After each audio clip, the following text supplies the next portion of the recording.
किस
बात का?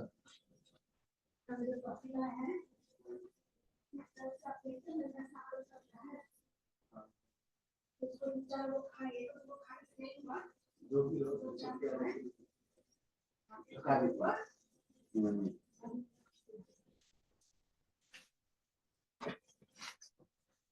अरे बच्चा लोग आ गया है। Admit all, admit.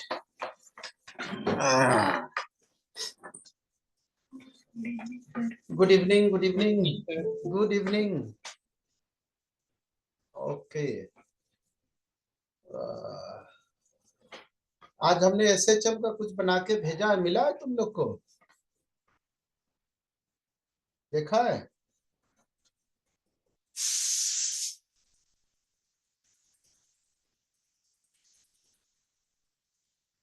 हम्म,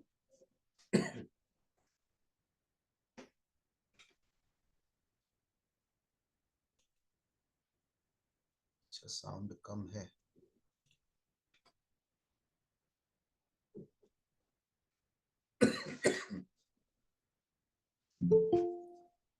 आर्यन,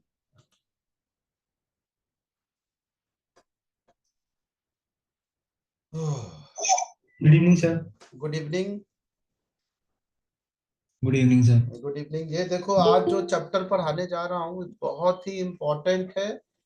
इस चैप्टर पे बेस्ड 6 चैप्टर है बड़े बड़े। तो मैं नाम बता देता हूँ कौन कौन सा है जो इस पे बेस्ड होंगे। एक तो एसएचएम खुद ही अपने आप में है। दूसरा स्ट्रिंग वेव है, साउंड वेव है, लाइट वेव है, इलेक्ट्रोमैग्नेटिक वेव है, एसी है।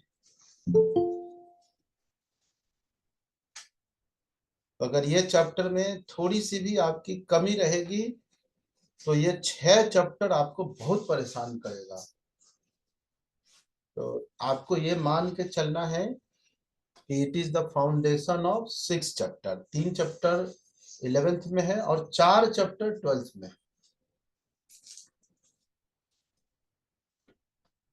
समझ में आया?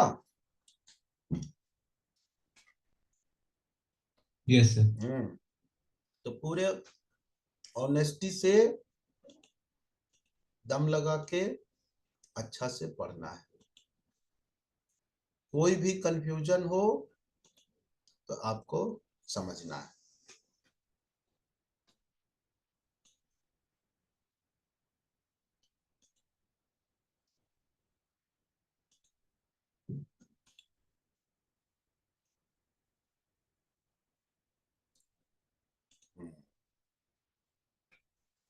देखो इस चैप्टर का नाम तरीके, इस चैप्टर का नाम एनसीईआरटी में ज्यादा अच्छा लिखा है small oscillation, it is better. लेकिन चलो एसएचएम सिंपल हार्मोनिक मोशन होते हैं। तो दुनिया में सबसे ज्यादा अगर कोई मोशन हो रहा है तो यही हो रहा है। जब पता नहीं था तो लोगों को लगता था कि अर्थ के सरफेस पे जो कोई चीज गिरता है, acceleration due to gravity almost constant acceleration से गिरता, वो सबसे ज्यादा होता है। लेकिन नहीं, ये वाला सबसे ज्यादा है। तो आपसे मैं कुछ कुछ इंपॉर्टेंट टर्म जो पहले पढ़ चुके हैं वो पूछ लेता हूं। इक्विलिब्रियम का क्या मतलब होता है? इक्विलिब्रियम कौन बताएगा? कोई बच्चा मुझे बताओ, what is the meaning of equilibrium? Anyone?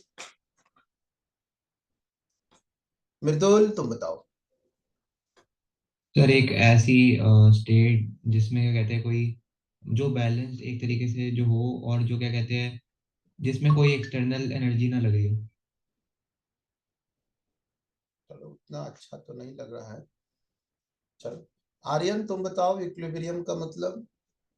Sir जिसमें रेट ऑफ फॉरवर्ड प्रोसेसेस और reactions would be equal to the rate of backward reaction. तो केमिकल इक्विलिब्रियम तो बता दिए मुझे। कई इक्विलिब्रियम होते हैं, थर्मोडायनेमिक इक्विलिब्रियम होते हैं, थर्मल इक्विलिब्रियम होते हैं, केमिकल इक्विलिब्रियम होते हैं, मैकेनिकल इक्विलिब्रियम होते हैं। तो यहाँ जो मैं बात कर रहा हूँ वो इक्विलिब्रियम नहीं है, ये फोर्स से रिलेटेड इक्विलिब्रियम है। ऑलरेडी ये मैं डिस्कस किया हुआ हूँ। सर तो equilibrium is the state in which opposite forces are balanced. Opposite forces balance का कोई कोई ज्यादा मतलब नहीं है। चलो कुछ तो है, चलो ठीक है। सिद्धांत तुम बताओ। First occurs when the net external force and torque acting on an object is zero. Zero, ये देखो परफेक्ट बात बताया कि किसी सिस्टम पे या किसी ऑब्जेक्ट पे सारे एक्सटर्नल फोर्स का सम जीरो हो और सारे टॉर्क का भी सम जीरो हो, तो उसको हम लोग इक्विलिब्रियम कहते हैं। Very good. इक्विलिब्रियम को दो इक्विलिब्रियम में बांट देते हैं ना, एक होता है ट्रांसलेशनल इक्विलिब्रियम और दूसरा होता है रोटेशनल इक्विलिब्रियम। ठीक है, दोनों मिला के टोटल इक्विलिब्रियम होता है। इसको टोटल इक्विलिब्रियम या इक्विलिब्रियम कहते हैं। इक्विलिब्रियम है ना। ट्रांसलेशनल इक्विलिब्रियम का मतलब net external force is zero, या इसका एसीएम सेंटर ऑफ मास का एक्सेलरेशन जीरो होता है। इसमें नेट टॉर्क जीरो हो जाते हैं, तो इसमें आप कह सकते हो alpha is equal to zero या omega is equal to constant. यहां पर वीसीएम कांस्टेंट कह सकते हो, ऐसा होता है। ठीक है, दोनों में से कोई एक होता है तो उसको पार्शियल इक्विलिब्रियम कहते हैं। Partial equilibrium. पार्शियल इक्विलिब्रियम का क्या मतलब हो गया? आइदर वन, आइदर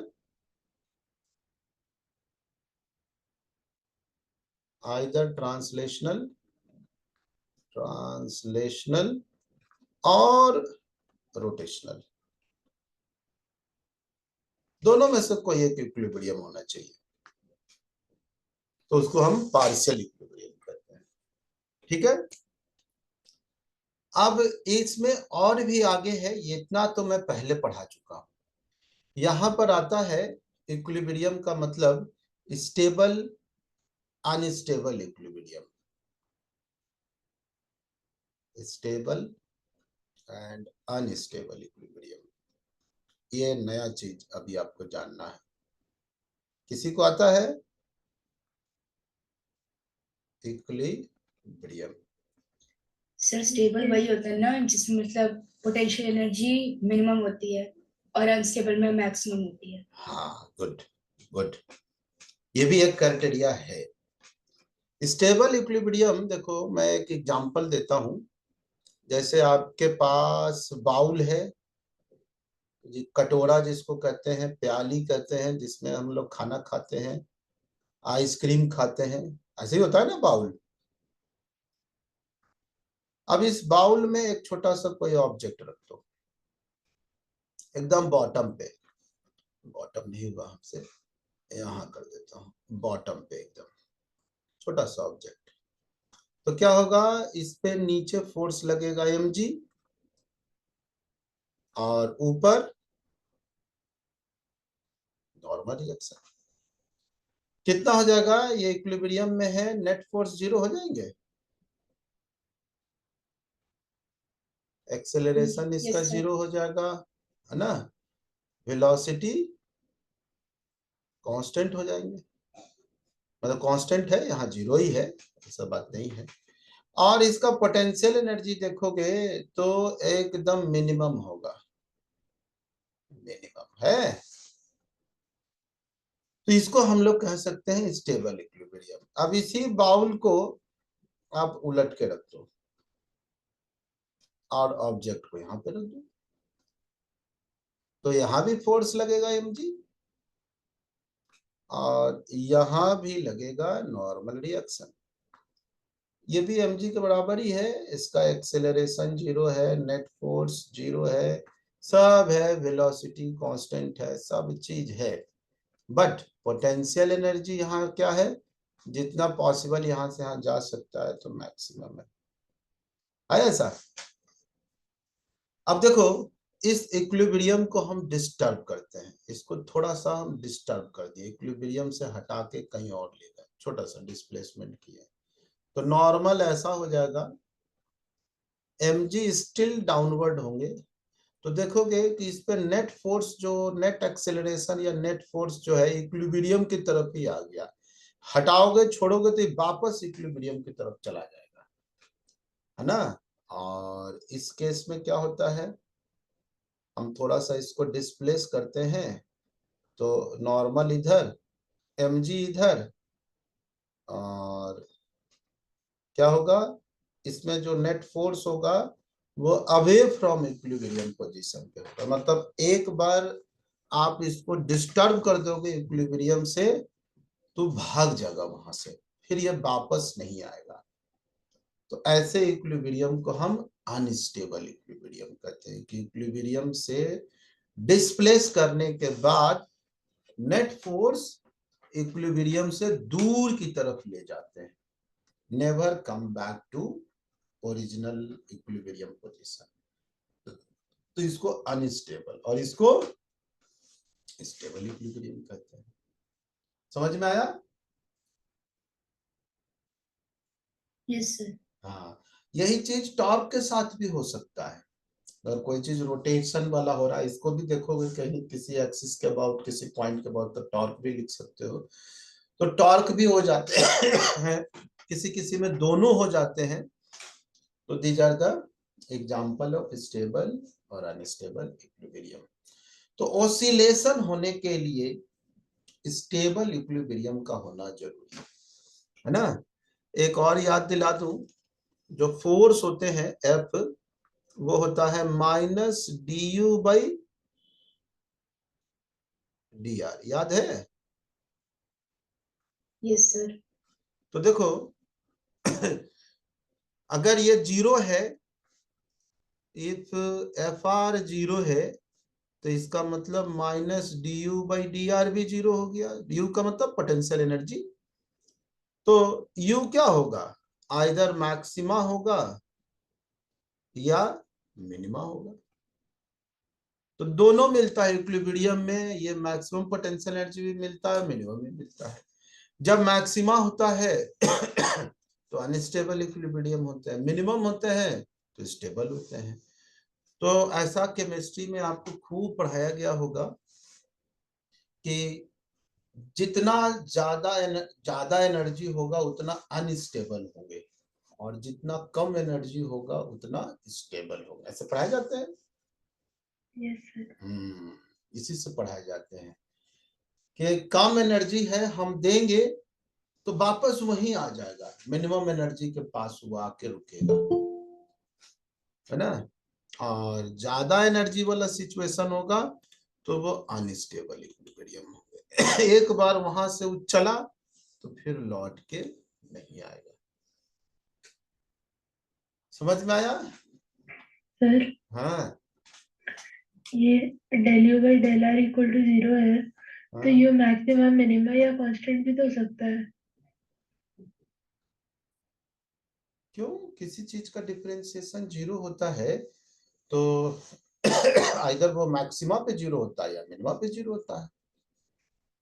अगर वो फंक्शन कांस्टेंट भी हो तभी भी तो 0 होता है। हाँ वो भी हो सकता है, बिल्कुल हो सकता है, वो भी हो सकता है। अगर ऐसा मैं कहूँ कि अगर वो सिचुएशन तुम यहाँ एग्जांपल में देखना चाहती हो तो आप टेबल ले लो, फ्लैट तरीके क्या कर दिया मैंने, फ्लैट हॉरिजॉन्टल टेबल ले लो।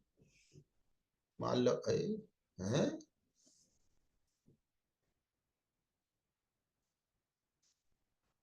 आप ऐसा सोचो कि एक फ्लैट हॉरिजॉन्टल टेबल है, यहां पर एक ऑब्जेक्ट को रख दूंगा तो क्या इक्विलिब्रियम पे है ये? Yes sir. ऊपर नॉर्मल रिएक्शन है, इसको थोड़ा डिस्टर्ब कर दो तो फिर से एक नया इक्विलिब्रियम पोजीशन अटेन कर लेगा ये, है ना। तो यहां पर इसको कहते हैं न्यूट्रल इक्विलिब्रियम। इक्विलिब्रियम आप ऐसा कह सकते हो, 3 होते हैं। यहाँ जो तुम बता रही हो यहाँ पर भी आप देखोगे तो du बाई dr वो 0 मिलेगा, फोर्स 0 है ना। Yes sir. तो ये फोर्स 0 हो गया तो u के बारे में हम क्या कह सकते हैं, यहाँ ना मैक्सिमा है ना मिनिमा है, u क्या है, कांस्टेंट है। तुम्हारा एग्जाम्पल यहाँ पे फिट हो जाएगा। मैथ का एग्जाम्पल फिजिक्स से अलग थोड़ी आएगा, जितने मैथ के रूल हैं वो फिजिक्स में इंप्लीमेंट होंगे ही होंगे, ठीक है। और सच्चाई तो ये है कि पहले फिजिक्स में ये सब देखा गया और इसी को देख देख के मैथ का रूल बनाया गया। पहले ट्रायंगल नेचर में पाया गया, ट्रायंगल का एरिया वेरिया से दिक्कत हुआ तो उसको देख के मैथ बनाए गए। आपको क्या लगता है कि पहले ट्रायंगल का खोज हो चुका, मैथमेटिशियन ने खोज किया, ये किया वो किया, फिर ट्रायंगल के बारे में प्रैक्टिकल किया गया? तो नहीं, ऐसा नहीं है। ट्रायंगल के प्रैक्टिकल बहुत पहले से होते आ रहे हैं, स्फेयर का प्रैक्टिकल बहुत पहले से आ रहा है। हो सकता है स्फेयर का एरिया नहीं कैलकुलेट कर पा रहे हो, वॉल्यूम नहीं कैलकुलेट कर पा रहे हो, बट प्रैक्टिकल तो बहुत पहले से होता आ रहा है। तो आप ये सोच के बताओ, स्फेयर को देख के उसका एरिया वॉल्यूम उसके मैथमेटिक्स बनाए गए या पहले मैथमेटिक्स बनाया गया फिर स्फेयर बनाए गए? क्या हुआ होगा? स्फीयर को देखकर मैथ बनाया गया। हर चीज प्रैक्टिकल को देखा गया, थोड़े से वहां मिस्ट्रियस चीज लोग को आए, सरप्राइजिंग इफेक्ट आने लगा प्रैक्टिकल का। सोच रहा है जो स्टडी हुआ है, जो मैथमेटिक्स खोज हुआ, फिजिक्स खोज हुआ, उनके बेसिस पे उसको स्टडी किया गया तो उम्मीद सोचा गया कि ये रिजल्ट आएगा, आ गया वो पटांग रिजल्ट। तो लोग उसके पीछे पड़े, कई लोग पीछे पड़े, किसी न किसी को कभी न कभी उससे रिलेटेड चीज की सफलता मिल गई तो ढूंढ लिया कि अच्छा ये होता है। फिर उसमें और गहन स्टडी हुआ तो कुछ करेक्शन भी हुआ, कुछ ये खोज हुआ, कुछ वो खोज किया, कुछ वो मैथमेटिक्स खोज किया, कुछ फिजिसिस्ट खोज कीजिए, सब मिलके आज तक चल रहा। तो बड़ा घुला मिला हुआ है, ऐसी कोई बात नहीं है। तो ऐसा है ना, इसमें माइनस लिखे तो ज्यादा अच्छा है रूल के अकॉर्डिंग। ऐसा जीरो है तो कोई फर्क नहीं पड़ रहा। तो 3 इक्विलिब्रियम आप कह सकते हो, स्टेबल, अनस्टेबल, ऐसा, है ना।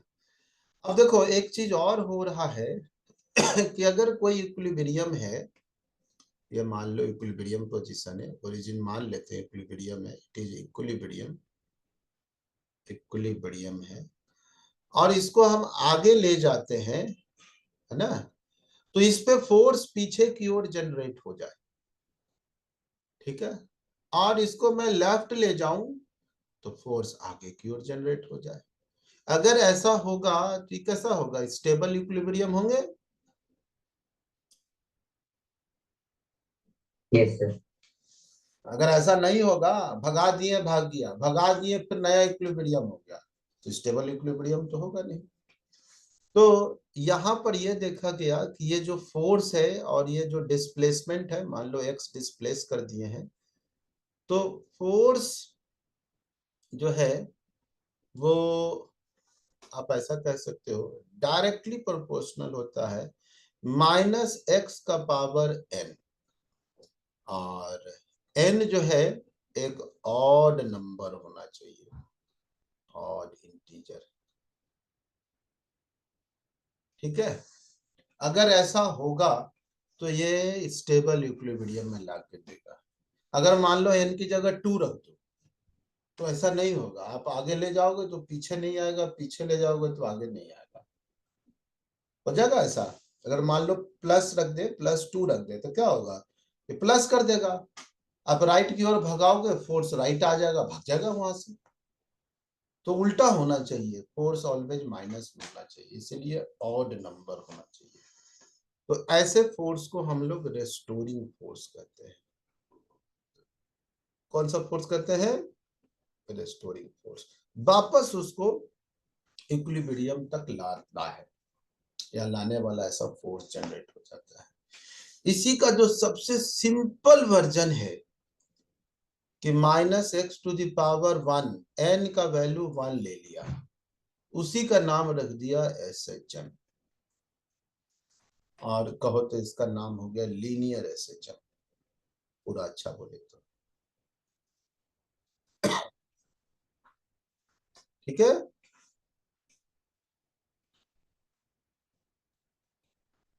तो देखो एनसीईआरटी में लीनियर SHM का नाम नहीं लिया है उन्होंने, क्या लिखा है, स्मॉल ऑसिलेशन। तो हो सकता है इसका पावर ऑड होना चाहिए, कभी कभी फ्रैक्शन में भी हो ऑड आ जाना चाहिए, तो भी हो जाते हैं। मतलब किसी ढंग से फोर्स राइट गया, सॉरी डिस्प्लेसमेंट राइट हुआ तो फोर्स लेफ्ट होना चाहिए, लेफ्ट गया तो राइट होना चाहिए, इक्विलिब्रियम पे 0 हो जाना चाहिए। x का वैल्यू 0 तो फोर्स 0। तो जहां जहां ऐसा संभव हुआ उसे हम लोग सिंपल हार्मोनिक मोशन का नाम दे दिए। समझ में आया। तो इतने सारे क्राइटेरिया होना चाहिए। चलो अब इतने सारे क्राइटेरिया होंगे तो कुछ और भी चीज आता है फिजिक्स के अकॉर्डिंग। तो सबसे पहला है पीरियोडिक मोशन, नाम सुने हो, पीरियोडिक Yes. पीरियोडिक मोशन का एग्जांपल बताओ।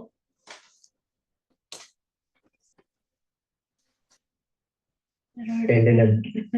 ये सब मैं लिख के भेजा हूँ, मिला है तुम लोग को, देखे हो। सर नहीं देखा। हाँ तो देखना, मैं भेजा हूँ, वो ऐप में होगा। पीरियोडिक मोशन का मतलब होता है कि किसी पार्टिकल का मोशन अपने आप सेल्फ इटसेल्फ वो एक सर्टेन टाइम इंटरवल के बाद में रिपीट करने लगे, बाप कई बार मोशन, इसी का पीरियोडिक मोशन या इसका नाम है हार्मोनिक मोशन। दोनों एक ही बात है, पीरियोडिक बोलो या हार्मोनिक बोलो, दोनों एक ही चीज है, नथिंग चेंज। तो अगर मोशन बार बार रिपीट होता है उसको हम पीरियोडिक मोशन कहते हैं। कुछ एग्जांपल बताओ कौन कौन सा होता है। सबसे पहला अर्थ का रोटेशन। स्प्रिंग ब्लॉक सिस्टम,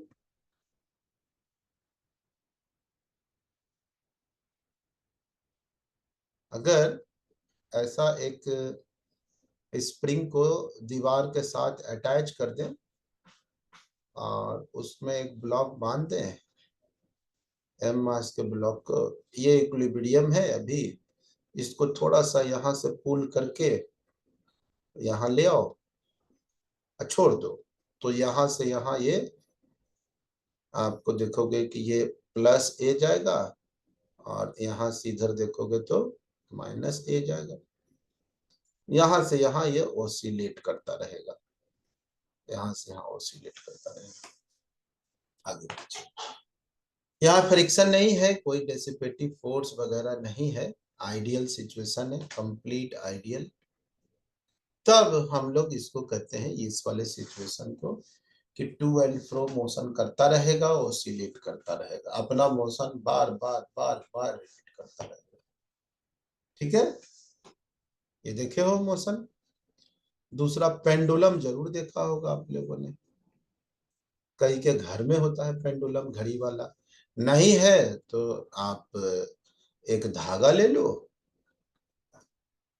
है ना, थोड़ी बड़ी सी धागा ले लो, एक छोटा सा मास, कोई स्पेयर, कोई जितना छोटा हो सके मास लगा दो और बिल्कुल जहां हवा हुआ बहुत कम हो ऑसिलेट करके छोड़ दो, यहाँ ले जाके छोड़ दो।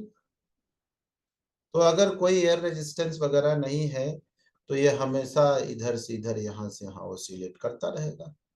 ये तो जरूर देखा होगा, झूला झूलता है बच्चा, खुद ही झूला झूलता है, पार्क में जाता है, कई सारे झूले वूले बने रहते हैं, देखा है पेंडुलम। तो ये भी पीरियोडिक मोशन है। ठीक है, तीसरा जो नाम लिया था uniform circular motion, uniform circular motion, ये भी है। एक पार्टिकल को सर्कल में घुमा दो सर्कुलर ट्रैक पर कांस्टेंट स्पीड से, v कांस्टेंट होना चाहिए, यहां से यहां घूमता रहेगा, तो ये भी क्या है, सर्कुलर मोशन, पीरियोडिक मोशन है ना। चौथा, दो दीवार है, मान लो ये वॉल है, एक ये वॉल है, this is wall, left wall आपके घर में है, ये भी वॉल है, सबके घर में दो दीवार है। ये ग्राउंड है, फ्लोर है, जहां पे हम लोग बैठे हैं, खड़े जो भी है। अब एक बॉल ले लो, यहाँ ले लो, बॉल को इधर लुढ़का दो, बॉल जाएगा, यहाँ टकराएगा, वापस आएगा, यहाँ टकराएगा, इधर जाएगा। तो ये भी मोशन कैसा होगा, है ना, पीरियोडिक होगी, है ना। ए बॉल, क्या बोलो, एक बॉल जो है दो बॉल के बीच में मूव कर रहा है, horizontal movement between two vertical wall, ऐसा लिख दो, movement between two vertical walls.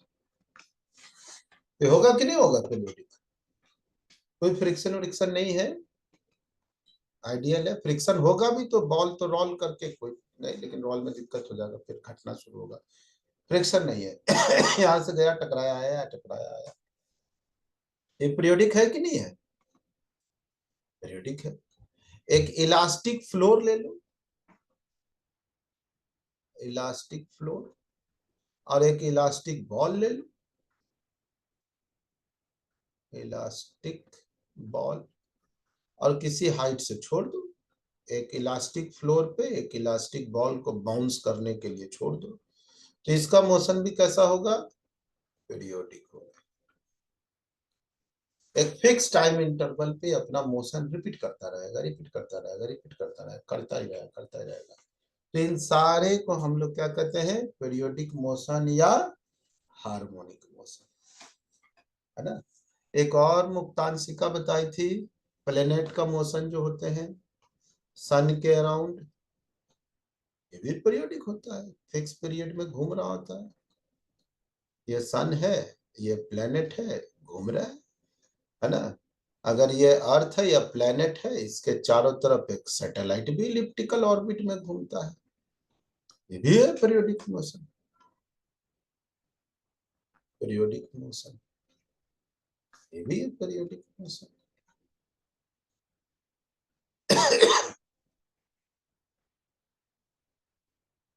ठीक है।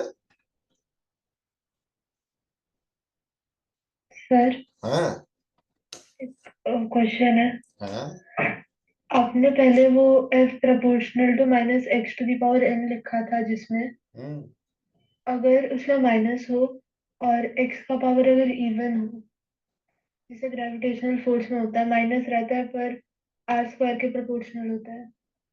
हाँ तो वो ये नहीं हो पाएगा, रेस्टोरिंग फोर्स नहीं है।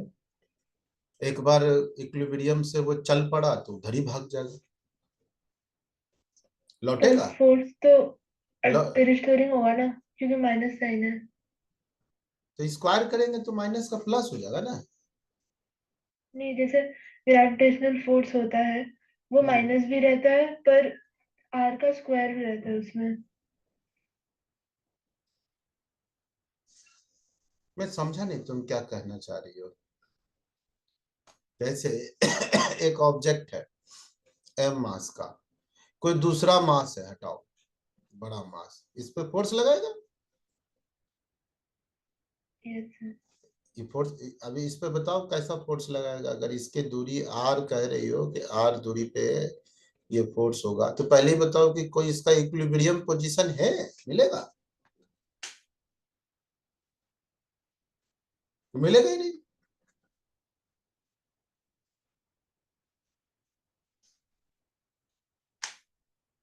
एक देखो, एक चीज और मैं आपको बता देता हूँ, एक अर्नशा थ्योरम है। हालांकि ये सब मुझे पढ़ाना चाहिए था उधर ग्रेविटेशन में, बहुत सारा चीज छोड़ देना पड़ा। अर्नशा थ्योरम छूट गया, गॉस लॉ छूट गया, तो ये धीरे धीरे कभी ना कभी हम पढ़ाऊंगा। तो अर्नशा थ्योरम ये कहता है कि सिर्फ ग्रेविटेशनल फोर्स से कभी भी आप स्टेबल इक्विलिब्रियम या इक्विलिब्रियम ऑब्टेन ही नहीं कर सकते। स्टेबल इक्विलिब्रियम नहीं ऑब्टेन हो सकता है, कोई दूसरा फोर्स इन्वॉल्व होके हो सकता है। इक्विलिब्रियम हो जाएगा, लेकिन अगर एक बार डिस्टर्ब किया तो सब डिस्टर्ब हो जाएगा, भाग जाएगा। उसी ढंग से सिर्फ और सिर्फ मैग्नेटिक फोर्स अगर हम लगा दें, कहें कि सिर्फ मैग्नेटिक फोर्स इक्विलिब्रियम ला सकते हैं इक्विलिब्रियम, एक पूरे सिस्टम इक्विलिब्रियम में हो सकता है, लेकिन डिस्टर्ब करेंगे तो फिर वो वापस उस पोजीशन पर नहीं आएगा, सब अनस्टेबल इक्विलिब्रियम होगा। इलेक्ट्रोस्टैटिक फोर्स के कॉम्बिनेशन से भी हम इक्विलिब्रियम नहीं ला सकते हैं। और इन तीनों फोर्स को मिला दे कि ग्रेविटेशनल भी है, मैग्नेटिक भी है, इलेक्ट्रोस्टैटिक भी है, इन तीनों के कॉम्बिनेशन से भी हम स्टेबल इक्विलिब्रियम नहीं ला सकते हैं। It is called Earnshaw theorem. Theorem ही उन्होंने प्रूव कर दिया, मैथमेटिकली ला दिया, कैसा भी सिचुएशन हो।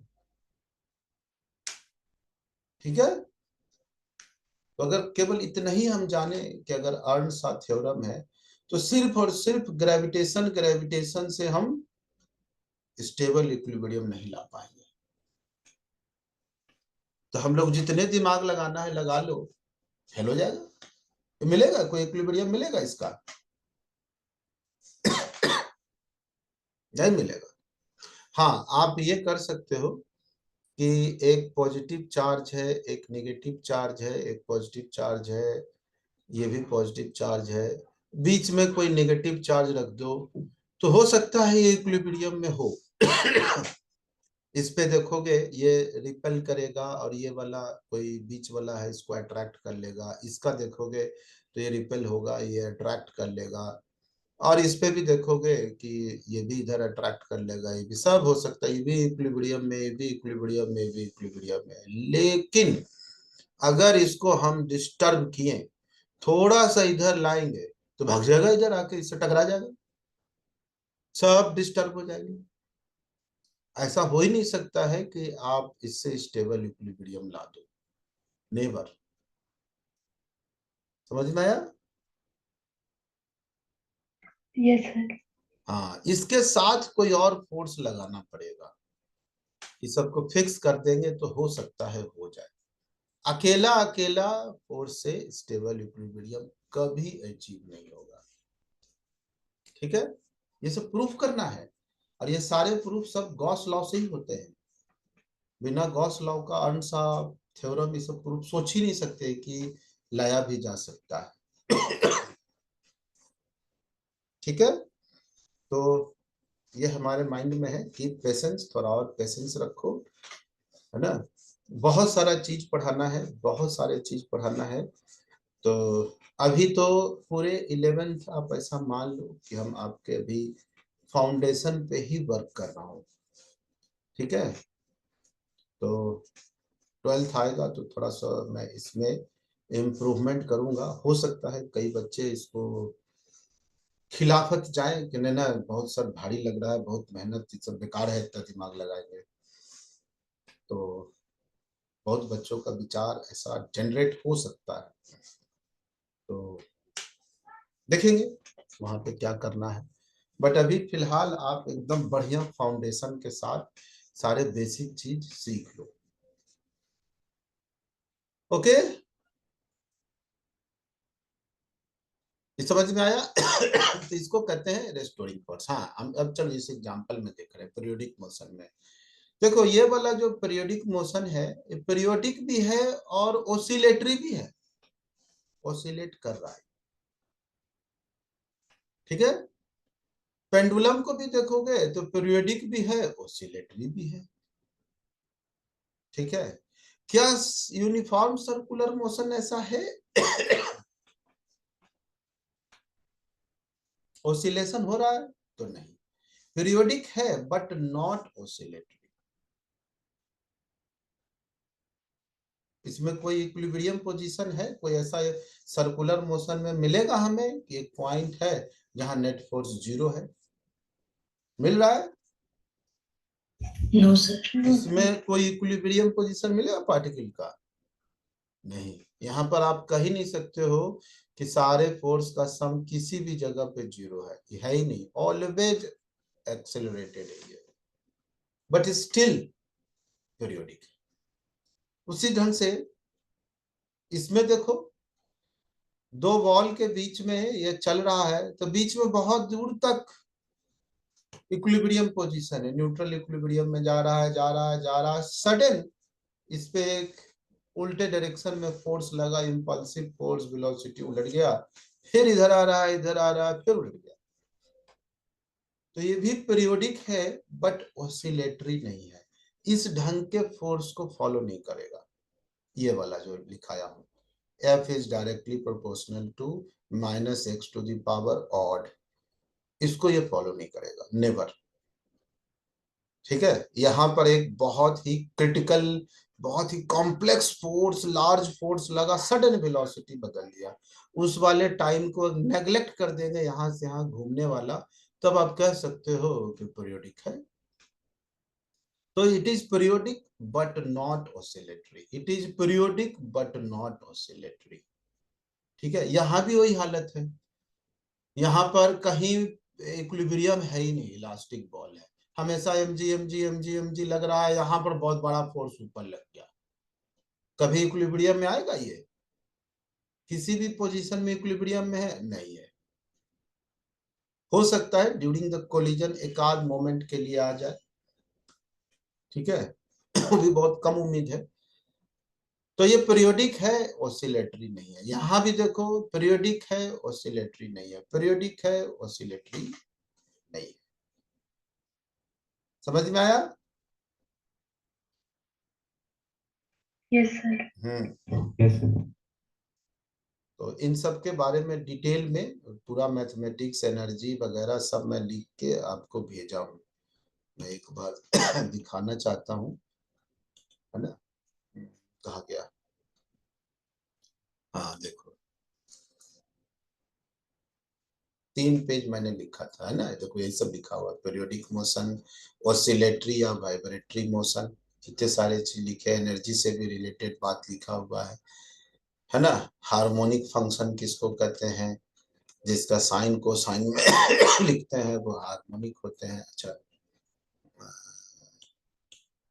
कहाँ गया, नेक्स्ट पेज। ये मैं लिख के भेजा हूं तो इसको आप थोड़ा थोड़ा पढ़ो, है ना। अब एसएचएम दो ढंग का होता है, लीनियर और एंगुलर। अभी जस्ट बात किए थे लीनियर एसएचएम में कौन कौन से कंडीशन होते हैं, तो ये कंडीशन होना मस्ट है ना। और इसका फिर हम लोग एनालिसिस करेंगे क्या होता है नहीं होता है, इसको देखना है ना। तो एसएचएम के लिए कौन कौन सा कंडीशन है ये लिखा हुआ है। मोटा मोटी आप जानो, सबसे पहला कंडीशन क्या होना चाहिए, लीनियर एसएचएम अभी पढ़ते हैं। लीनियर एसएचएम है ना। लीनियर एसएचएम के लिए सबसे पहला कंडीशन क्या होना चाहिए, स्टेबल इक्विलिब्रियम का होना मस्ट है। बिना स्टेबल इक्विलिब्रियम का हम कह नहीं सकते हैं कि क्या होगा, है ना। तो स्टेबल इक्विलिब्रियम होना चाहिए, इक्विलिब्रियम पहला कंडीशन। दूसरा कंडीशन क्या होगा कि इक्विलिब्रियम पोजीशन से इसको डिस्प्लेस करेंगे तो जो एक्सेलरेशन है ऑलवेज इक्विलिब्रियम पोजीशन की तरफ होगा, है ना। Acceleration is directly proportional to displacement and opposite to it. तीसरा है कि direction of acceleration is always towards a fixed point है ना। और उसी को हम लोग देखो सर्कुलर मोशन में भी हो जाता है, फिक्स पॉइंट होता है सेंटर, लेकिन फिक्स पॉइंट होता है उसको हम लोग यहाँ पर इक्विलिब्रियम पोजीशन कहेंगे, इक्विलिब्रियम पोजीशन कहेंगे। ऑलवेज उधर ही की ओर होगा, और जब ओरिजिन पे आएगा तो फोर्स जीरो हो जाएगा, एक बार इक्विलिब्रियम भी आएगा, है ना। When x is equal to zero, force zero, acceleration zero. यही सर्कुलर मोशन में ये वाला अचीव नहीं होता, इक्विलिब्रियम होता ही नहीं है। समझ में आया। और पोटेंशियल एनर्जी क्या होगा, मिनिमम होगा। ये सब ऑलरेडी डिस्कस हो चुका है। तो एक ही गो मैथमेटिक्स का कॉन्सेप्ट है जो यहाँ पे चल रहा है कि acceleration is directly proportional to minus of displacement.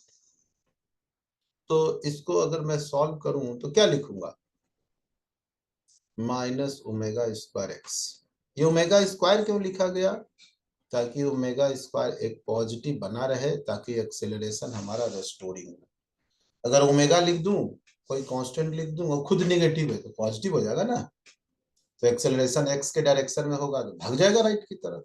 तो इसीलिए ओमेगा स्क्वायर एक पॉजिटिव कांस्टेंट के लिए हम लोग ओमेगा स्क्वायर लिखते हैं। इस ओमेगा का क्या नाम है, किसी को पता है, व्हाट इज कॉल्ड ओमेगा? इसको कहते हैं angular frequency. Angular frequency, circular motion में एंगुलर वेलोसिटी कहते थे, बट यहाँ नाम है एंगुलर वेलोसिटी। जो सीधा सीधा चल रहा है ना, टू एंड फ्रो मोशन हो रहा है, तो इसलिए एंगुलर फ्रीक्वेंसी है। और इसको फ्रीक्वेंसी से रिलेट करोगे, न्यू से या एफ से, जो भी आप कहो, तो कितना होता है, omega by 2 pi. It is called frequency. ठीक है, फ्रीक्वेंसी को न्यू से और एंगुलर फ्रीक्वेंसी को इतना, इसको 2 पाई बाई 2 पाई न्यू कह सकते हो। और टाइम पीरियड क्या आता है, टाइम पीरियड ये तो 1 बाई फ्रीक्वेंसी होते हैं या 2 पाई बाई ओमेगा होता है, जो भी लिख लो ऐसा आ जाता है। ओके, अभी और टाइम पीरियड के बारे में बताएंगे। फिलहाल थोड़ा सा हम इसको मैथमेटिक्स को आगे प्रोसीड करें। तो acceleration is equal to SHM होने के लिए क्या कंडीशन हो गया, बोलो। Acceleration is equal to minus omega square x. तो अगर मैं इसको इधर ले आऊं तो इसको क्या कहेंगे, d2x upon dt square is equal to minus omega square x, है ना। तो देखो इस इक्वेशन को हम लोग कहते हैं standard equation of SHM, standard equation of SHM. ये वास्तव में एक डिफरेंशियल इक्वेशन है, इट इज डिफरेंशियल इक्वेशन। कौन सा है? तो सेकेंड ऑर्डर का है। और दुख की बात यह है कि ये 12th क्लास में भी नहीं पढ़ना है इसके बारे में, मैथमेटिक्स में। आपको फर्स्ट ऑर्डर का ही डिफरेंशियल इक्वेशन आईआईटी के सिलेबस में भी नहीं है। तो एक ये एक्स्ट्रा बर्डन है। कोई बच्चा ये सोचेगा कि सर 12th में हम डिफरेंशियल इक्वेशन पढ़ेंगे फिर इसको पढ़ेंगे, तो आपको ये मौका नहीं मिलेगा।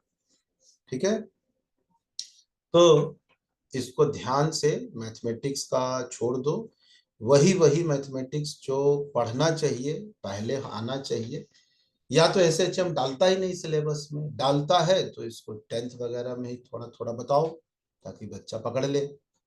अब यही इंडिया की पढ़ाई की भारी गड़बड़ी है, गड़बड़ी नहीं भारी गड़बड़ी। इससे रिलेटेड मैथमेटिक्स कहेगा बियॉन्ड 12th, आप फिजिक्स में भर के देगा। तो इससे ऊपर उठना है ना। तो इस इक्वेशन को सॉल्व करेंगे। कैसे सॉल्व करेंगे? तो यहाँ x है, t है, x स्क्वायर है, तो बड़ा दिक्कत है। एक्सेलरेशन को हम v dv by dx भी लिखते हैं, बोलो।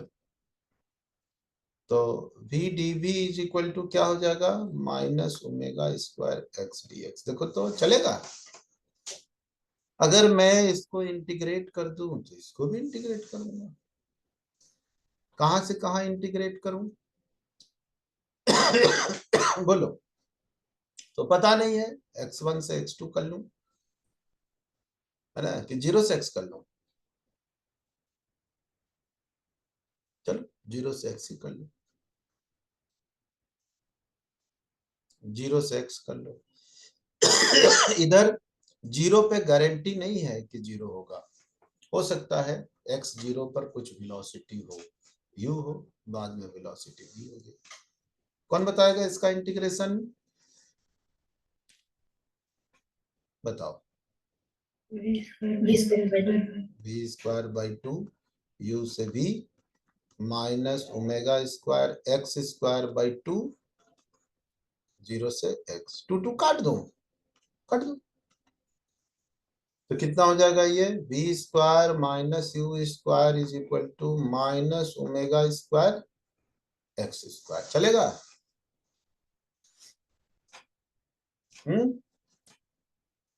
चलो कोई बात नहीं। तो v square is equal to कितना हो गया? U square minus omega square x square. तो v इज इक्वल टू क्या हो गया?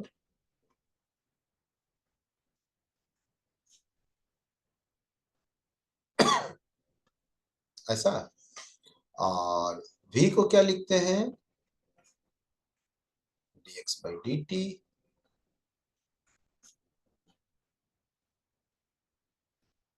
ऐसा लिखूं?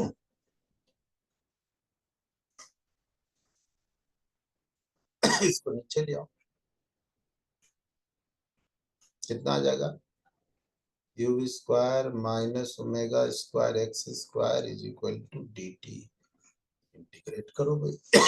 कहां से कहां इंटीग्रेट करूं? तो मान लो 0 टाइम पर, मान लेते हैं एक्स टी टाइम 0 था उस समय।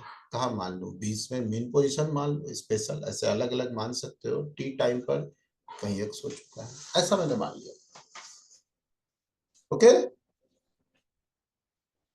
हाँ भाई, अब इसको इंटीग्रेट कैसे करेंगे? किसी को आता है इसका इंटीग्रेशन? हमारे पास हाँ dx बाई रूट अंडर, ये यहाँ से अभी इसको मैं छोड़ रहा हूँ इक्वेशन 1 मान के, ये मैं लिख रहा हूँ। तो क्या करेंगे? पुटिंग। कौन बताएगा? पुटिंग बताओ। इतना को क्या लिखेंगे? कुछ सोच सकते हो? ऐसा कुछ पुट करना है जो आसानी से इंटीग्रेशन, ये रूट रूट भाग जाए। बोलो तो क्या लिखेंगे? हाँ।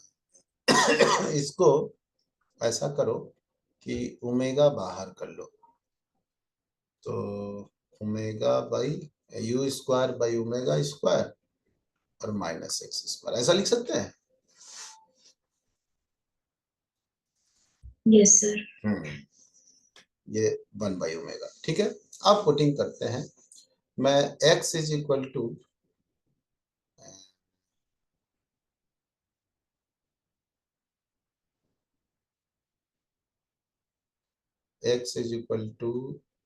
u by omega sine theta put कर रहा हूं, कोई दिक्कत है? तो x square is equal to कितना हो जाएगा, साइन स्क्वायर थीटा हो जाएगा। सर हम्म, आपको कैसे पता चला कि हमको ये पुट करना है? इसलिए क्योंकि ये जो रूट है हमको हटाना है। ठीक है सर। और कुछ नहीं है, इसको रूट को हटाना है इसलिए ये पुट किया हूं। अब देखो जैसे ये रूट हटाऊंगा तो आपके सामने आ जाएगा omega square x square minus x square की जगह ये पुट करना है, कितना आ जाएगा, omega square sine square theta, क्या बच गया देखो तो, omega square u square by omega square और 1 minus sine square theta that is cos square theta. ठीक है, समझ में आया? तो ये हो गया dx। अच्छा हाँ, एक मिनट और, एक चीज और dx कितना हो जाएगा यहाँ पर, dx बाई डी थीटा, तो u by omega sine theta का डिफरेंशिएशन कॉस थीटा, तो 1/ओमेगा तो है ही, dx की जगह देखो तो कितना है, u by omega cos theta d theta है, और इसकी जगह देखो तो कितना आ जाएगा, root under u square by omega square cos square theta, देखो तो चलेगा, यस सर, ये यार ये आ रहा है। तो ये और ये सब कट गया। अब देखो कितना आसान हो गया हमारा इंटीग्रेशन, 1/ओमेगा तो है ही और सिंपल बच गया डी थीटा का इंटीग्रेशन, तो 1/ओमेगा डी थीटा का इंटीग्रेशन थीटा, तो 1/ओमेगा और थीटा की जगह देखो कितना है, यहाँ पर क्या माने हैं थीटा की जगह, तो sine theta is equal to है एक्स ओमेगा बाई यू। ठीक है, तो थीटा इज इक्वल टू कितना हो जाएगा, sign inverse x omega by you. हाँ एक्स बाई यू, है ऐसा?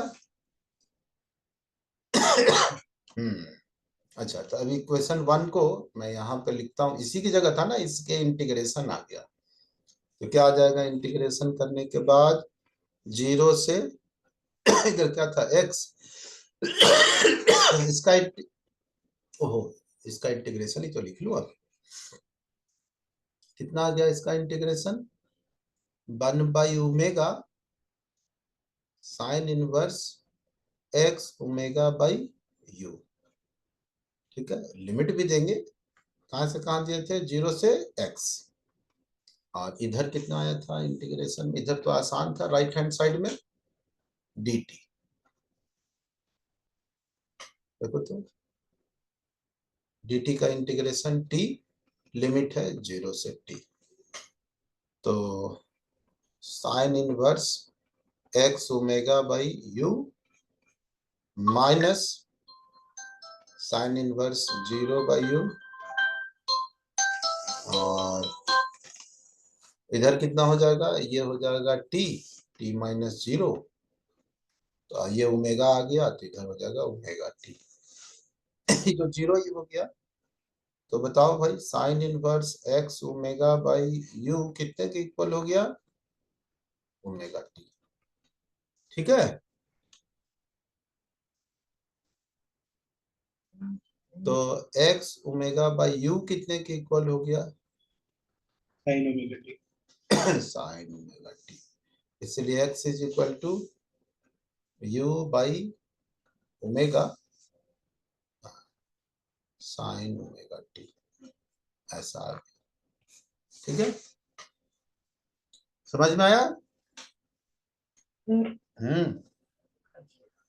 ऊपर आपने you square cos square theta upon omega square में जब रूट हटाया तो वहां पे मॉड नहीं आना चाहिए। अच्छा, बिल्कुल आना चाहिए। तो यहाँ तो सब चीज पॉजिटिव ही है ना, यू भी पॉजिटिव है, ओमेगा भी पॉजिटिव है, सब पॉजिटिव है। कॉस थीटा तो नेगेटिव हो सकता है। कॉस थीटा, देखो साइन थीटा को हमने क्या माना है,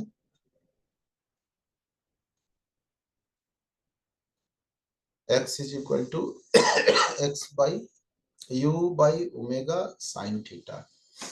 तो x कभी नेगेटिव होगा?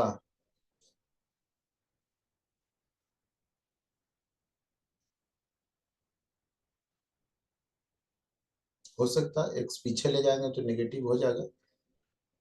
तो अगर x नेगेटिव है तो साइन थीटा भी आपका नेगेटिव हो जाएगा।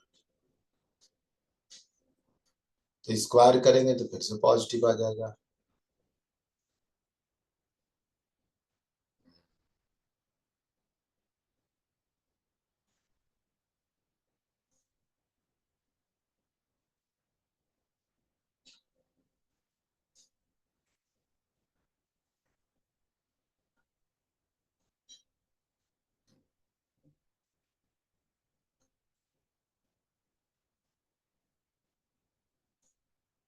तो यहाँ पे हम लोग को ये जो लिखे हैं ना, यहाँ देखो हमने माना है 0 से x। तो आप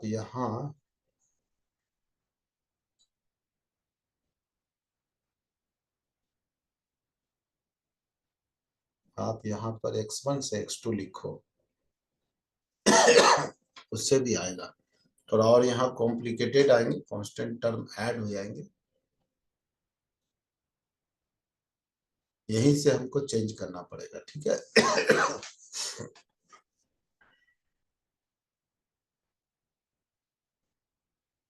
तुम्हारी बात बिल्कुल सही है, इसमें कोई दो राय नहीं है, लेकिन हम लोग उसको मैनेज कर लेंगे, है ना।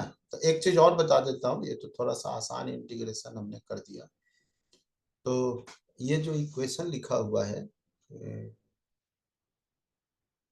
d2x upon dt square plus omega square x is equal to 0, इसका अगर मैथमेटिक्स के हिसाब से सॉल्यूशन देखते हैं तो x इज इक्वल टू होता है a sine omega t plus five. अब कहोगे सर ये ओमेगा टी प्लस फाइव क्या है, a क्या है? तो a है मैक्सिमम डिस्प्लेसमेंट। a को क्या कहते हैं? Maximum displacement, maximum, amplitude. हाँ उसी का नाम रख दिया गया, ऐसे है तो ये डिस्प्लेसमेंट, और इसी का नाम रख दिया गया, इट इज कॉल्ड एम्पलीट्यूड। तो इसको भी पॉजिटिव ही लेते हैं, ऐसे माइनस एक्स भी होता है माइनस ए से, लेकिन इसको एक्स का मैक्सिमम वैल्यू +1 वाला ही लेते हैं। और ओमेगा टी प्लस फाइव, इस पूरे को कहते हैं फेज। समझ में आया? It is called phase. अब इस फेज में देखोगे कि at t is equal to 0, तो आपको फेज जो है वो आ जाएगा 5, इसलिए इसका नाम है इनिशियल फेज। अभी फेज बताऊंगा, सबसे इंपॉर्टेंट चीज यही होता है फेज, या इसको कहते हैं फेज कांस्टेंट, फेज कांस्टेंट।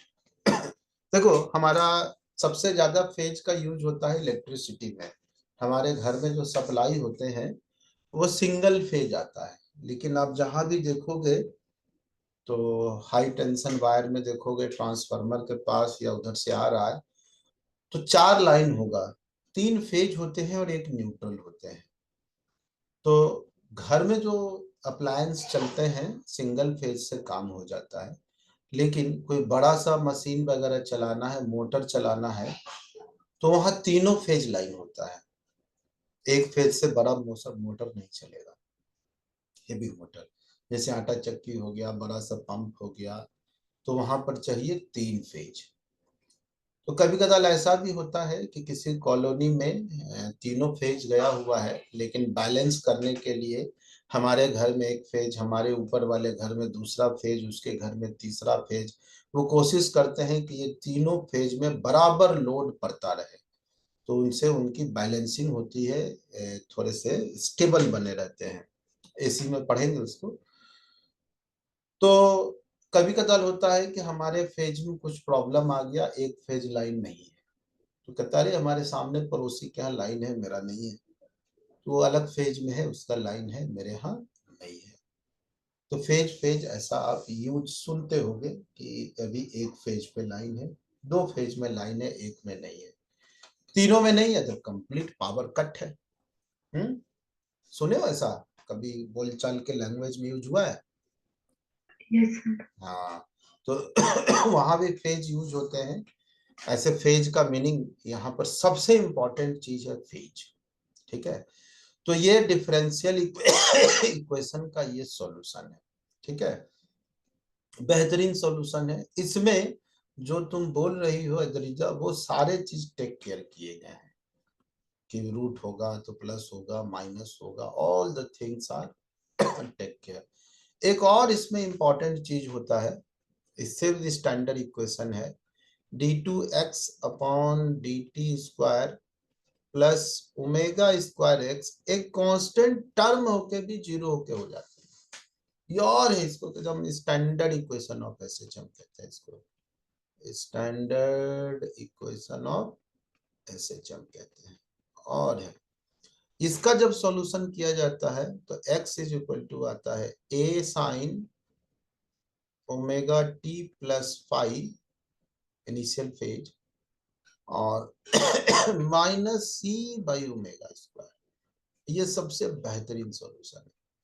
जहां सी 0 है तो ये टर्म गायब हो गया, ये बच गया, है ना। और इस इक्वेशन को ज्यादातर इसी से काम चलते रहता है। अगर ये 0 है तो एक तो वो सॉल्यूशन है ही, आइदर आप ऐसे लिख लो a sine omega t plus five, या ये भी लिखते हैं a one sine omega t plus a two cos omega t. और इन दोनों को यूनिफाई के लिए रूल पढ़े होंगे, इसका स्क्वायर से रूट रूट करके यूनिफाई कर दिए जाते हैं, तो ये आ जाते हैं उसी फॉर्मेट में। मैं एक बार बता देता हूँ, इसको लिखो a1 ऐसा, कई बार मैं यूज किया हूँ, नहीं भी है तो एक बार और यूज कर लो आप, ऐसा गुना कर लो और यहाँ लिख लो a1 root under a1 square plus a2 square sine omega t a2 divided by root under a1 square plus a2 square cos omega t, ठीक है। तो क्या आ जाएगा ये root under a1 square plus a2 square, इसको cos alpha मान लो आप। ये आ जाएगा sine omega t cos alpha, और ये हो जाएगा कॉस ओमेगा टी, ये वाला साइन अल्फा हो जाएगा। तो ये आ जाते हैं root under a1 square plus a2 square और sine omega t plus alpha हो जाएगा। अल्फा की जगह आप लिख सकते हो tan इनवर्स, ये साइन है ये कॉस है, तो a2 बाई a1, है ना। इसी को इस फॉर्म में अरेंज कर दिया गया। देखो इसको लिख दिया गया a और साइन ओमेगा टी और इसको बोल दिया गया फाइव। तो आइदर ये बोलो या ये बोलो, एक ही बात है ना। और अगर ये वाला टर्म है minus c by omega square है, तो ये भी हो सकता है a1 sine omega t plus A2 cos omega t और माइनस C/ओमेगा²। ये भी हम लिखे सकते हैं, ये भी लिख सकते हैं। कई बार एग्जामिनर इस पे फिट कर देगा, कई बार इस पे फिट कर देगा, आपको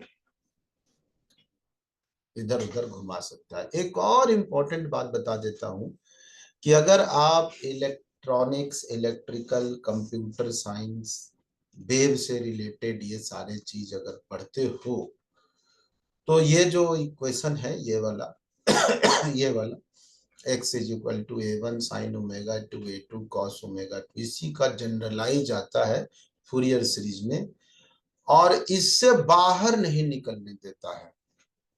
इसी का जनरलाइज फॉर्म में पूरा कंप्यूटर साइंस इसी के इर्द गिर्द घूम रहा है, इससे निकलने ही नहीं देगा।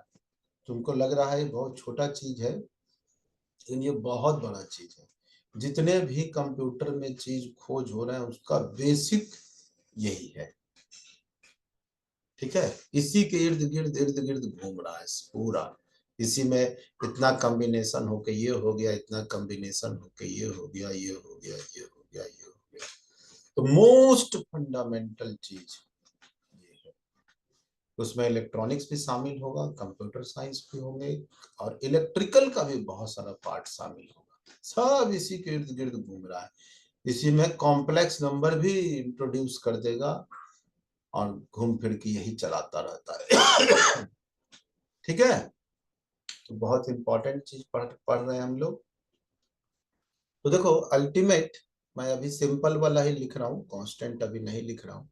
अगर हमारा ऐसा इक्वेशन है, 0 है, तो x इज इक्वल टू कितना हो जाएगा, A sine omega t plus five. देखो यहाँ दो को कांस्टेंट है, इसको सॉल्व करते समय 2 बार इंटीग्रेशन करना पड़ा।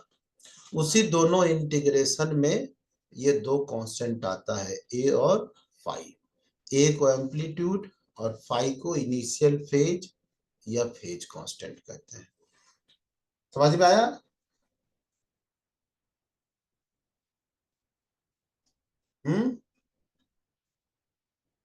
Yes sir.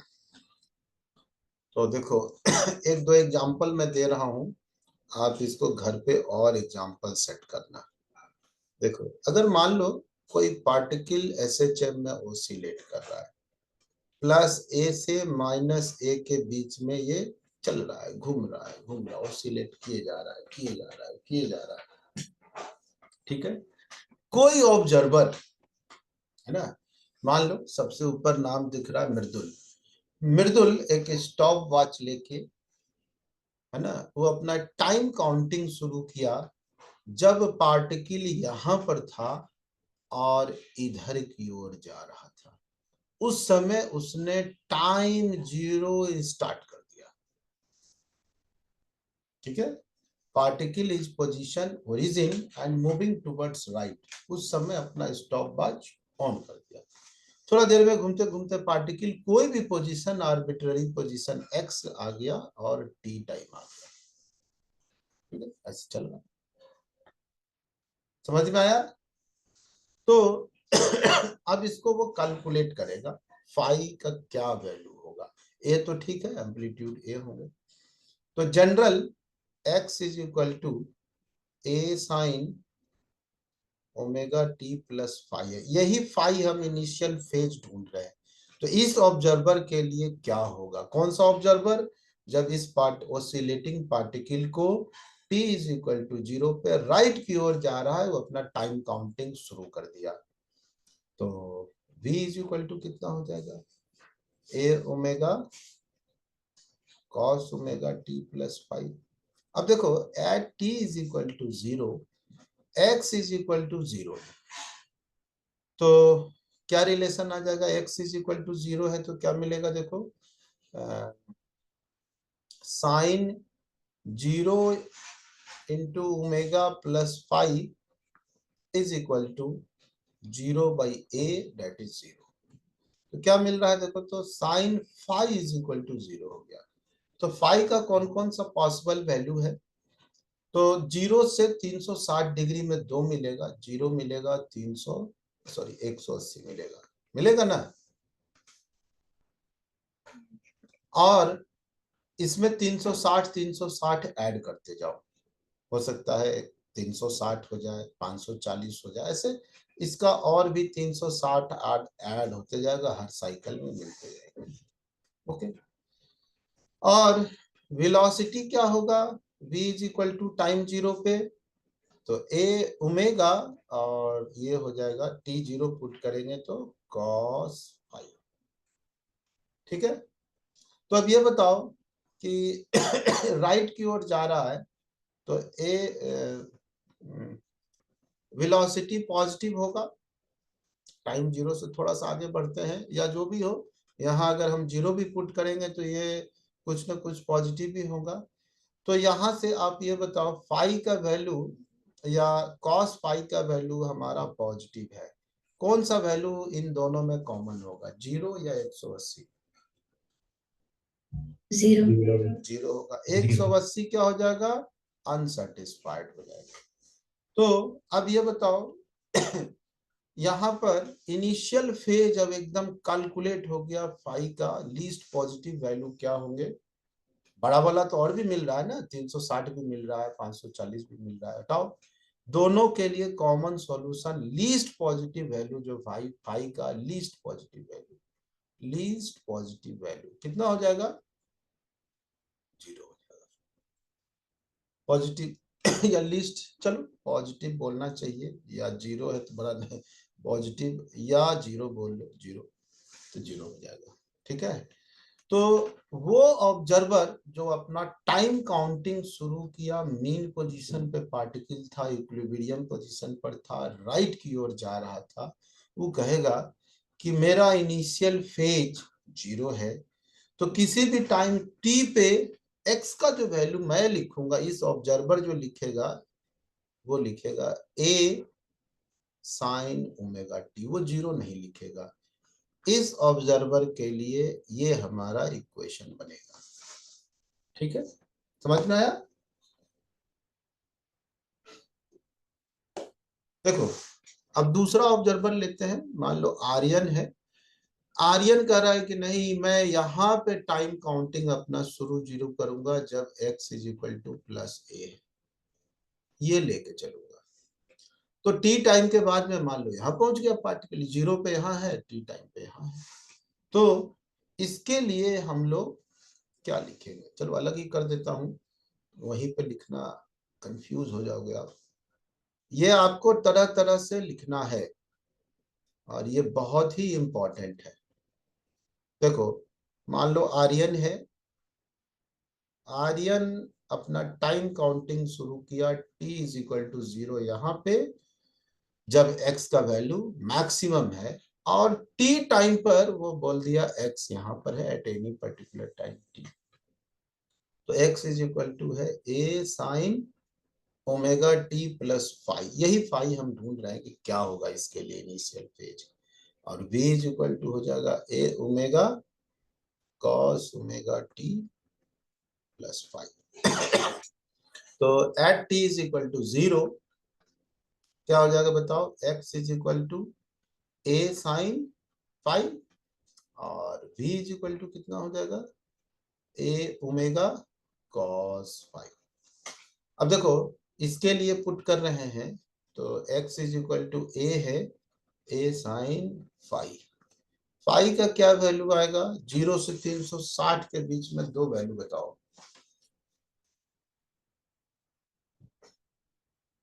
तो एक 90 डिग्री होगा, और भी कोई वैल्यू हो संभव है, साइन फाई का वैल्यू 1 हो तो एक ही वैल्यू आ रहा है नहीं, यस सर।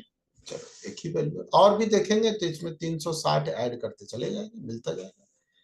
और यहाँ पर एक्सट्रीम पोजीशन पर वेलोसिटी हो जाता है 0। तो अब ये बताओ कि यहाँ पर वेलोसिटी 0 हो जाएगा, तो इन दोनों में देखोगे फाई का एक ही पॉसिबल वैल्यू आया, तो फाई इज इक्वल टू आ गया 90 डिग्री। तो ये ऑब्जर्वर जो अपना टाइम काउंटिंग यहां से शुरू किया है वो कहेगा कि मैं एक्स का इक्वेशन लिखूंगा a sine omega t plus 90 degree. तो और सिंपल वो ऐसा लिख सकता है ए कॉस ओमेगा टी। ठीक है, आप ऐसा सोच लो। तो वो ऑब्जर्वर जो इसी मोशन की, इसी पार्टिकल के मोशन को, अगर मान लो दो ऑब्जर्वर है, एक यहाँ टाइम काउंटिंग शुरू किया, वो कहेगा ए साइन ओमेगा टी लिखेंगे, है ना। यहाँ टाइम काउंटिंग शुरू किया, वो कहेगा मैं ए कॉस ओमेगा टी लिखूंगा एक्स का।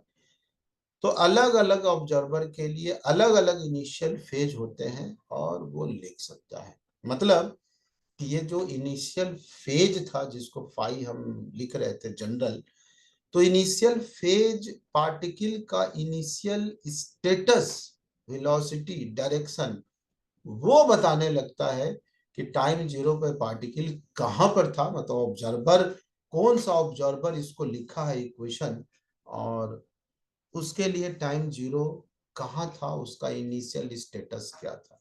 जैसे इसके लिए टाइम जीरो यहाँ पर था और एक्सट्रीम पोजीशन था, राइट एक्सट्रीम। इसके लिए मीन पोजीशन था, राइट की ओर जा रहा था। कुछ a/2 पे लिखना, -a/2 पे लिखना। ठीक है, आप ये घर पे होमवर्क के रूप में मैं दे रहा हूँ, आप इसको लिख के दिखाना मुझे। a माइनस है, 1 मिनट मैं दे दूं होमवर्क। एक बार आप लिखना कि a/2 पे है, राइट की ओर जा रहा है एक ऑब्जर्वर के लिए। सेकंड ऑब्जर्वर के लिए a/2 है, नेगेटिव की ओर जा रहा है। इसका क्या इक्वेशन बनेगा, इसका क्या होगा, मतलब इसका इनिशियल फेज क्या होगा, इसका इनिशियल फेज क्या होगा। फेज से ही मतलब है हमें। एक बार यहाँ मान लेना -a/2 पे राइट की ओर जा रहा है थर्ड, और a/2 पे है लेफ्ट की ओर जा रहा है ये फोर्थ।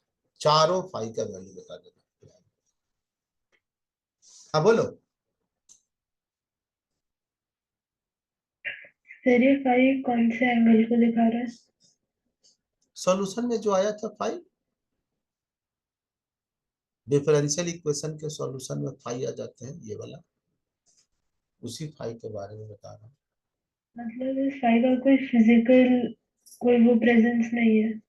फिजिकल तो बता रहा हूँ कि उसका क्या फिजिकल मीनिंग है, कि इसके देखो इसका तो मोशन ऑसिलेट हो रहा है कंटिन्यू, -a से +a, -a से +a जा रहा है SHM में। ठीक है, लेकिन कौन सा ऑब्जर्वर कहां से लिखना शुरू किया, टाइम जीरो काउंटिंग शुरू किया है, वो बताता है फाई। उसी को इनिशियल फेज कहते हैं, और उसी के अकॉर्डिंग ये फेज भी बदल जाता है ओमेगा टी प्लस फाई। तो जो आपका इलेक्ट्रिसिटी में जो 3 फेज आते हैं वो वही होता है। ओमेगा टी एक होता है, एक ओमेगा टी प्लस 120, एक ओमेगा टी -120। एक का इनिशियल फेज 0, दूसरे का +120, तीसरे का -120 या 240 कह सकते हो। यही 3 फेज वहां लेके चलता है। तीनों को ऐड करोगे तो 0 हो जाएगा, न्यूट्रल बन जाता है। तीनों वोल्टेज को, तीनों के वायर को आप जोड़ दो तो 0 बन जाएगा, उसी वही न्यूट्रल है। तो हमारे घर में एक वो तीनों जोड़ के न्यूट्रल आता है और एक फेज आते हैं। जहां तीनों फेज रहता है चारों जाते हैं, तीनों फेज और एक न्यूट्रल।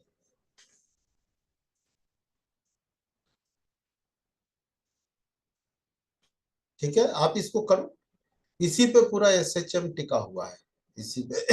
यही परेशान कर देगा। इसी को जो बच्चा समझ गया उसके लिए सब आगे इजी होता चला जाता है।